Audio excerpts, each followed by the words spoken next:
जय Hind defence lovers. आज की टॉप हेडलाइंस कुछ इस प्रकार है। इंडियन आर्मी और इंडियन नेवी की सर्विस में इंडक्ट होंगे इजराइल के हर्मीज 900 ड्रोन्स।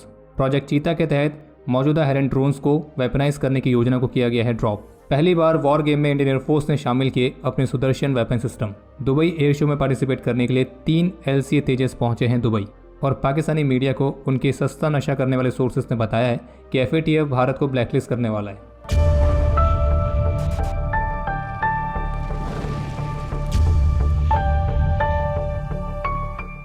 एपिसोड में आगे बढ़ने से पहले जैसे कि आप सभी जानते हैं कि दीपावली का पावन त्यौहार बेहद ही करीब है, तो इसलिए सबसे पहले तो आप सभी को टीम डिफेंस स्क्वाड की तरफ से 4 दिन एडवांस में ही दीपावली की ढेर सारी शुभकामनाएं।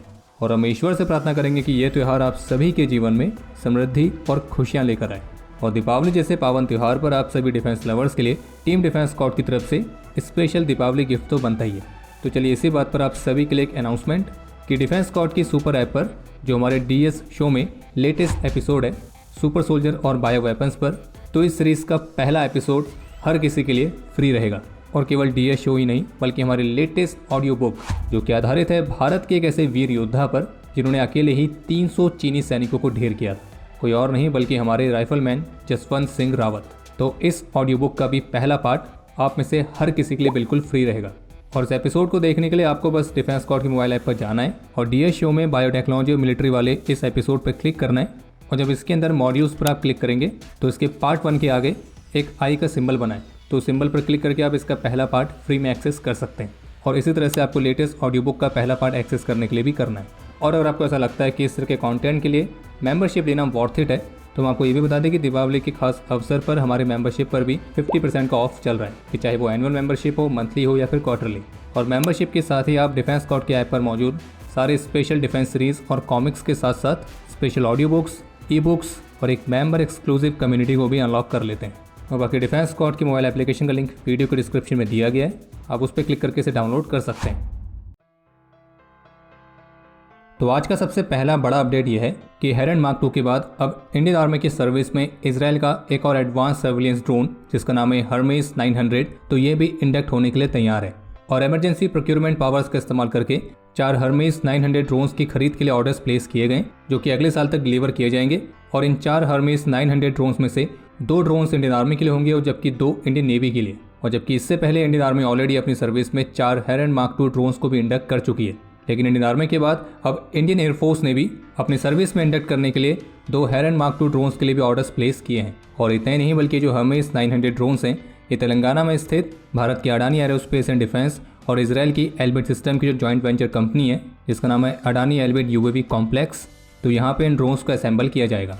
और आगे चलकर हर्मीज 900 ड्रोन्स की और भी अधिक यूनिट्स को खरीदने के लिए ऑर्डर्स प्लेस किए जाने की भी संभावना है। और आपको ये भी बता दें कि तेलंगाना में स्थित जो अडानी और एल्बिट सिस्टम का जॉइंट वेंचर है वो हर्मीज 900 के अलावा हर्मीज 450 ड्रोन्स के भी कंप्लीट कार्बन कंपोजिट एरोस्ट्रक्चर्स को मैन्युफैक्चर करता है। और जबकि टॉप मीडिया रिपोर्ट्स में सोर्सेज के हवाले से ये भी कहा गया है कि चूंकि इसराइल और हमास के बीच कॉन्फ्लिक्ट जारी है, तो क्या ऐसे में इसराइल इन ड्रोन्स की डिलीवरी समय पर कर पाएगा या नहीं, तो इसको लेकर सोर्सेज ने क्लियर किया है कि जो हर्मीज 900 के एयर फ्रेम है वो ऑलरेडी तेलंगाना में स्थित इस जॉइंट वेंचर में मौजूद हैं।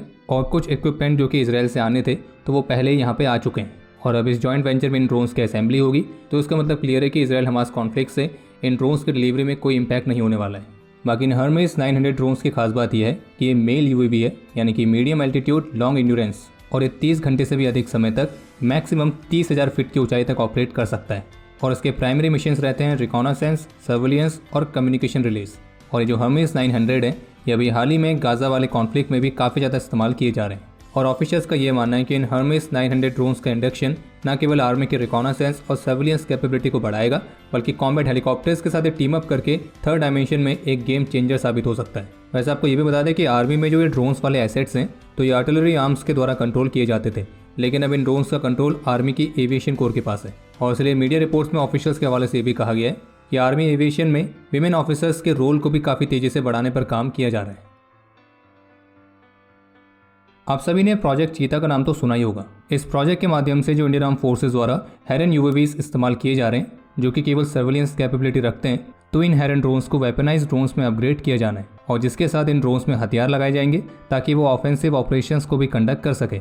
और इस प्रोजेक्ट चीता के तहत हेरन ड्रोन्स का जो अपग्रेड था ये भारत के ही मैन्युफैक्चरिंग यूनिट्स के माध्यम से होना था, और जिसमें यूएवीज को laser guided bombs, air to ground air launch anti tank guided missiles तो इस तरह के हथियारों से इक्विप किया जाता। लेकिन अब इस प्रोजेक्ट चीता से जुड़ा एक अपडेट द प्रिंट की तरफ से जारी किया गया है, और द प्रिंट की रिपोर्ट के मुताबिक इस परियोजना के तहत अपने हेरन यूएवीज को एक आर्म्ड यूएवी में अपग्रेड करने वाली जो योजना थी उसे ड्रॉप कर दिया गया है, और अब इंडियन आर्म फोर्सेस की सर्विस में मौजूद हेरन ड्रोन्स की केवल कम्युनिकेशन कैपेबिलिटी को ही अपग्रेड किया जाएगा, और जिसके तहत उन्हें सैटेलाइट कनेक्टिविटी मिलेगी। और ऐसा क्यों किया जा रहा है, तो इसका आंसर देते हुए इस रिपोर्ट में सोर्सेज के हवाले से बताया गया है कि चूंकि भारत ऑलरेडी कई सारे आर्म्ड यूएवीज को खरीद रहा है, जिनमें यूएस से आने वाले सबसे एडवांस प्रेडेटर आर्म्ड ड्रोन्स भी हैं, तो ऐसे में सोर्सेज का ये कहना है कि इस बात का कोई सेंस नहीं बनता है कि हम इन हेरन ड्रोन्स को हथियारों से इक्विप करने के लिए इनमें करीब 5,000 करोड़ रुपीज़ तक स्पेंड करें। और जबकि प्रोजेक्ट चीता के तहत हेरन यूएवीज को 2 फेज में अपग्रेड किया जाना था। पहले फेज में इन्हें सैटेलाइट नेविगेशन और स्पेशलाइज सेंसर्स की कैपेबिलिटी दी जाती ताकि वो टारगेट्स को और भी अच्छी तरह से डिटेक्ट कर सकें। और अभी वर्तमान समय में जो हेरन यूएवीज हैं ये 24 घंटे के एंड्योरेंस टाइम के साथ आते हैं और ये करीब 250 किलोमीटर की दूरी तक लाइव वीडियो फीड को ट्रांसमिट कर सकते हैं। लेकिन जब इन यूएवीज को सैटेलाइट कनेक्टिविटी मिलेगी तो इस तरह से वीडियो फीड और इमेजेस को ट्रांसमिट करने की जो उनकी रेंज है वो लगभग अनलिमिटेड हो जाएगी, यानी कि कितनी ही दूरी से वो डेटा ट्रांसफर कर सकेंगे। और बाकी प्रोजेक्ट चीता के दूसरे फेज में हेरन ड्रोन्स को हथियारों से इक्विप किया जाना था ताकि वो जरूरत पड़ने पर टारगेट्स पर सटीक स्ट्राइक्स भी कर सके। लेकिन द प्रिंट की रिपोर्ट से इस बात के ही संकेत मिलते हैं कि इस प्रोजेक्ट चीता का जो ये फेज 2 है इसे ड्रॉप कर दिया गया है, यानी कि हेरन यूएवीज अपग्रेड जरूर होंगे लेकिन उनमें हथियार नहीं लगेंगे, बस उनकी कम्युनिकेशन कैपेबिलिटी, सेंसर्स, इन सभी चीज़ों को अपग्रेड किया जाएगा। और अपग्रेड का जो कार्य है वो भारत में ही होना है, और जो कि भारत यूएस से प्रेडेटर आर्म्ड ड्रोन्स को भी ले रहा है। इनके अलावा कई सारे लॉटरिंग म्यूनिशंस, स्वाम ड्रोन्स तो ये भी सर्विस में इंडक्ट किए ही जा रहे हैं। तो इसी को ध्यान में रखते हुए ये फैसला लिया गया है कि मौजूदा हेरन ड्रोन्स को आर्म्ड कैपेबिलिटी प्रोवाइड करने वाली योजना को कैंसिल किया जाएगा। लेटेस्ट रिपोर्ट्स के मुताबिक आर्मी की सर्विस में मौजूद चेतक और चीता हेलीकॉप्टर्स की पुरानी फ्लीट को 2027 से फेज आउट करने की योजना है। और जैसे कि पहले के अपडेट्स में ऑलरेडी हम आपको बता चुके हैं कि जो एक चीता और चेतक हेलीकॉप्टर्स की फ्लीट है तो इसे भारत के स्वदेशी LUH हेलीकॉप्टर्स से रिप्लेस किया जाएगा। हालांकि रिक्वायरमेंट्स को पूरा करने के लिए कुछ हेलीकॉप्टर्स लीज पर लिए जाने का ऑप्शन भी रखा गया है, और जो LUH है तो वो भी 2024 के अंत तक डिलीवर होने के लिए तैयार हो जाएगा। बाकी अभी वर्तमान समय में आर्मी एविएशन कोर की 3 ब्रिगेड्स हैं, जिसमें से 2 को नॉर्दर्न बॉर्डर पर और 1 को वेस्टर्न बॉर्डर पर तैनात किया गया है। लेकिन आर्मी अपनी एविएशन कोर की एक और ब्रिगेड को रेज करने की योजना बना रही है। बाकी रुद्रा हेलीकॉप्टर्स में भी हेलिना मिसाइल को इंटीग्रेट करने की प्रोसेस चल रही है, और अगले वर्ष आर्मी को अपने अपाचे अटैक हेलीकॉप्टर्स भी मिल जाएंगे। और बाकी चीता और चेतक हेलीकॉप्टर्स की जो करंट फ्लीट है वो 10 से 12 वर्षों के अंदर लगभग पूरी तरह से रिटायर होने की उम्मीद है। बाकी इसके अलावा दिल्ली में आयोजित की गई भारत और मलेशिया की जॉइंट कमीशन मीटिंग के दौरान भारत और मलेशिया ने कॉर्पोरेशन के कई अलग अलग क्षेत्र, जिनमें digital, fintech, semiconductors, defence, trade, tourism तो इस तरह के कई अलग अलग क्षेत्रों में अपने बीच के कॉर्पोरेशन को और एक्सपेंड करने पर भी सहमति दी है। तो जैसा कि अभी हाल ही में नॉर्थ ईस्ट स्टेट्स में इंडियन एयरफोर्स के एनुअल कमांड लेवल एक्सरसाइज पूर्वी आकाश को आयोजित किया गया था, और इस एक्सरसाइज में इंडियन आर्मी की ईस्टर्न कमांड भी शामिल हुई थी। तो इस एक्सरसाइज से जुड़े कुछ लेटेस्ट अपडेट्स देखने को मिले, जैसे कि ANI की रिपोर्ट में बताया गया है कि इस पूर्वी आकाश एक्सरसाइज में इंडियन एयरफोर्स ने अपने कुछ मेजर प्लेटफॉर्म्स को भी शामिल किया था, जिसमें रफाल, तेजस और प्रचंड लाइट कॉम्बैट हेलीकॉप्टर्स के साथ S-400 air defence missile system भी शामिल किए गए थे। और आपको बता दें कि पहली मिलिट्री एक्सरसाइज थी जिसमें इंडियन एयरफोर्स के S-400 एयर डिफेंस सिस्टम ने पार्टिसिपेट किया। और इसी के साथ इस बारे में भी जानकारी सामने आई कि इंडियन एयरफोर्स के S-400 एयर डिफेंस सिस्टम को सुदर्शन का नाम दिया गया है। और इस पूर्वी आकाश एक्सरसाइज का मेन ऑब्जेक्टिव था डिफेंसिव और ऑफेंसिव दोनों ही तरह के ऑपरेशंस में इंडियन एयरफोर्स के एयर पावर को अप्लाई करना, और ये एक्सरसाइज दिन और रात दोनों ही तरह की स्थिति में कंडक्ट की गई थी। बाकी इसके अलावा एक और इंटरेस्टिंग अपडेट है कि 13 से 17 नवंबर तक आयोजित होने वाले बायएनियल दुबई एयर शो में पार्टिसिपेट करने के लिए इंडियन एयरफोर्स का कंटिजेंट दुबई पहुंच चुका है। और इस कंटिजेंट में 2 स्वदेशी प्लेटफॉर्म्स भी हैं, जिसमें से एक है LCA तेजस और दूसरा है ALH ध्रुव हेलीकॉप्टर्स। यानी कि भारत का स्वदेशी LCA तेजस और Sarang helicopter display team Dubai air show में ऑडियंस को अपने काबिलियत को प्रदर्शित करने के लिए तैयार है। और इस एयर शो में पार्टिसिपेट करने के लिए 3 LCA तेजस फाइटर्स दुबई पहुंचे हैं। और इसलिए आज कमेंट सेक्शन में हमारे LCA तेजस को ऑल द बेस्ट लिखना ना भूलें। भारत के one of the best military leader field marshal Sam Manekshaw के जीवन पर आधारित जो एक बॉलीवुड फिल्म सैम बहादुर बनाई गई है, तो हाल ही में इस मूवी का ट्रेलर लॉन्च किया गया था। और दिल्ली में आयोजित सैम बहादुर के ट्रेलर लॉन्च इवेंट में Indian Army chief general Manoj Pande भी शामिल हुए थे। और वैसे कमेंट में लिख के जरूर बताना कि आप में से किस किस ने ट्रेलर देख लिया है। अगर नहीं देखा है तो RSVP मूवीज़ के यूट्यूब चैनल पर जाके आप जरूर देखिएगा, क्योंकि हमें तो ये ट्रेलर काफ़ी ज़्यादा पसंद आया है। बाकी अगर आपने देख लिया है तो अपना फर्स्ट इंप्रेशन कमेंट सेक्शन में शेयर जरूर करना। बाकी जो मूवी है ये 1 दिसंबर को रिलीज़ होनी है और इस मूवी का फर्स्ट डे फर्स्ट शो तो बनता ही है।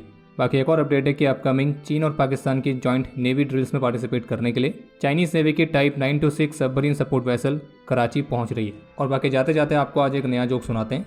वह यह कि पाकिस्तानी मीडिया sama.tv की तरफ से एक रिपोर्ट जारी की गई है और इस रिपोर्ट में इन्होंने अपने सो कॉल्ड सोर्सेज के हवाले से ये बताया कि जो FATF है वो जल्द ही भारत को ब्लैकलिस्ट में डालेगा, क्योंकि ये समय TV वालों के सोर्सेज इनको ये बता रहे हैं कि जो भारत सरकार है वो टेररिस्ट ऑर्गेनाइजेशन को एक बहुत बड़े स्केल पर फाइनेंशियल सपोर्ट दे रही है। वैसे एक बात तो माननी पड़ेगी कि पाकिस्तान की मीडिया, पाकिस्तान की अथॉरिटीज़ हम सभी का मनोरंजन करने के मामले में कभी भी निराश नहीं करती है और इस शानदार जोक के लिए वीडियो को लाइक तो बनता ही है। बाकी पाकिस्तानी मीडिया के लिए हम बस यही कहना चाहेंगे, आर यू कॉमेडी में। और खैर अब समय है आज के इतिहास का। आज के दिन 2019 में जम्मू कश्मीर के कृष्ण घाटी सेक्टर में देश के प्रति अपना कर्तव्य निभाते हुए सिपाही राहुल भैरव सुलगेकर ने अपने जीवन का सर्वोच्च बलिदान दिया था। आज के दिन 2020 में जम्मू कश्मीर के कुपवाड़ा में अपने अदम्य साहस और वीरता का परिचय देते हुए कैप्टन आशुतोष कुमार, हवलदार प्रवीण कुमार और सिपाही R महेश्वर वीरगति को प्राप्त हुए थे और कैप्टन आशुतोष कुमार को मरणोपरांत शौर्य चक्र से सम्मानित किया गया। और आज इंडियन एयरफोर्स के पहले Indian chief air marshal Subroto Mukherjee की 63rd डेथ एनिवर्सरी भी है। तो चलिए इसी बात पर आपके लिए आज का प्रश्न यह है कि इंडियन एयरफोर्स की पहली स्क्वाड्रन कब बनाई गई थी। समय है आज के टॉप 3 कमेंट्स का, जो ये रहे आपकी स्क्रीन पर।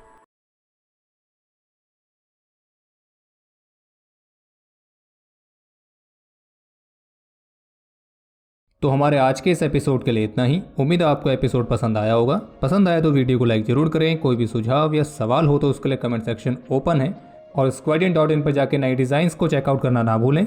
और स्पेशल डिस्काउंट का स्पेशल कूपन कोड है PKMKB। बाकी अगर आप चैनल पर पहली बार आए हैं तो सब्सक्राइब जरूर करें। हम जल्दी मिलेंगे नए एपिसोड के साथ, तब तक के लिए जय हिंद, जय भारत।